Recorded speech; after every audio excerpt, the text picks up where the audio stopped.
It is a burden we all hate to have. We're talking student loans here. More than half of all Coloradans have them, an average of $25,000 per person. And it turns out it's even worse for women. There's a new report that shows women carry twice as much student loan debt as men. Denver 7 Sally Mamdouh is in the studio, so the big question is why? Shannon, right now our country has $1.3 trillion in student loan debt.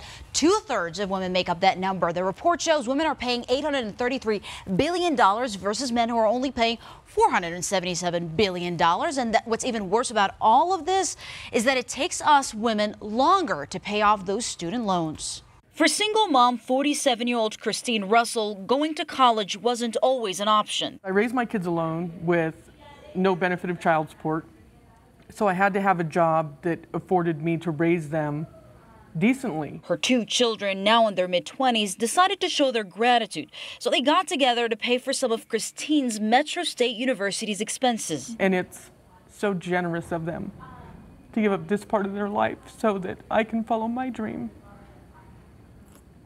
Yeah, I raised them all right, I guess. But her daughter isn't attending college full-time until Christine graduates and gets a job. Why? I have currently about $25,000 in student loans, and unfortunately I have another year and a half left to do my practicums and internships. So that number will get higher. You see, based on a new report by the American Association of University of Women, women like Christine will take longer to pay off those student loans. The report shows women take an average of 2 years longer than men to pay off their debt, mainly because the majority of students getting degrees are women.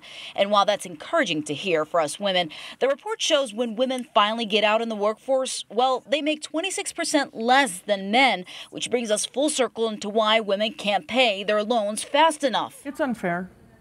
I get kind of angry. So what can you do? Christine, who used to work at the Metro State University Financial Aid Office, says stay away from private loans. Try your best to go only for federally backed loans that pay for the interest.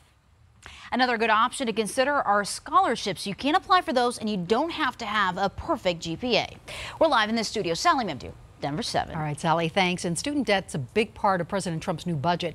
He wants the government to get rid of subsidized student loans where the government pays interest while you're in school. He also wants to end the loan forgiveness program for people who work in the public sector. Now, we have a detailed budget breakdown available right now for you on the Denver 7 app.